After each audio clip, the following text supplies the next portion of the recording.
গতকাল রাজধানীর মতিঝিলে এনসিটিবির সামনে আদিবাসী ছাত্র জনতার উপর ভয়াবহ হামলার ঘটনা ঘটে।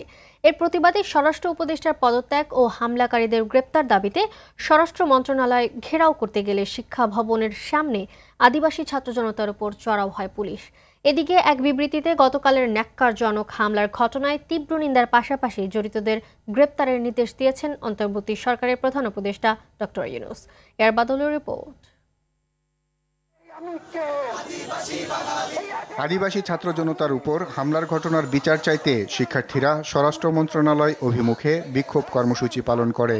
সংক্ষুব্ধ ছাত্র জনতা সচিবালয়ের দিকে রওনা দিলে শিক্ষা ভবন এলাকার সামনে তারা পুলিশের বাধার মুখে পড়ে। এ সময় তাদের ছত্রভঙ্গ করতে চড়াও হয় পুলিশ। জলকামান ব্যবহারের পাশাপাশি ছোড়ে সাউন্ড গ্রেনেড। এতে কয়েকজন আহত হয়।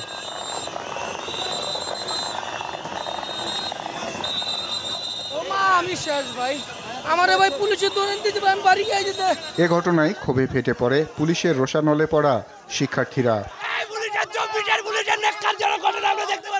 এখনো 5ই আগস্টের রেশ শেষ হয়ে যায়নি, তার আগে পুলিশ আবার সেই ছাত্রদের উপর এই রাজপথে হামলা করে। ক্যাম্পাসের ভিতরে কিভাবে পুলিশ সাউন্ড গ্রেনেড ফুটানোর সাহস পায়, কিভাবে লাঠিচার্জ করার সাহস পায়। হালকা তাদেরকে ধাওয়া দিচ্ছে ডিসপার্স করার জন্য। সাউন্ড গ্রেনেড দেওয়া হয়েছে যেন আতঙ্কিত হয়ে এরা ডিসপার্স হয়ে চলে যায়। পাতা ছেঁড়া নিষেধ এমন একটি গ্রাফিতি পাঠ্যপুস্তকে রাখা না রাখা নিয়ে বুধবার রাজধানীর মতিঝিলে জাতীয় শিক্ষাক্রম ও পাঠ্যপুস্তক বোর্ড এনসিটিবির সামনে আদিবাসী ছাত্র জনতার উপর হামলার ঘটনা ঘটে।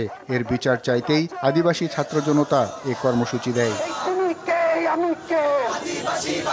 পরে ঢাকা বিশ্ববিদ্যালয়ের রাজু ভাস্কর্যের পাশে গণতান্ত্রিক ছাত্র কাউন্সিলের ব্যানারে প্রতিবাদ সমাবেশ ও বিক্ষোভ মিছিল হয়।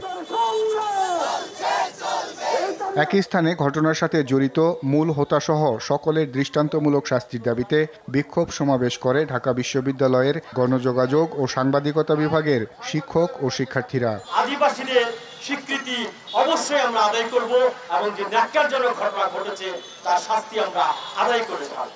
শিক্ষার্থীদের উপর হামলার ঘটনায় তীব্র নিন্দা জানিয়েছেন প্রধান উপদেষ্টা ডক্টর মোহাম্মদ ইউনূস। প্রেস উইংয়ের এক বিবৃতিতে এ বিষয় নিশ্চিত করা হয়।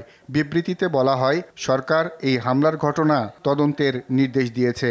এতে আরও বলা হয়, বাংলাদেশে জনতার সহিংসতা, জাতিগত বিদ্বেষ এবং ধর্মান্ধতার কোনো স্থান নেই। আর বাদল, RTV, ঢাকা।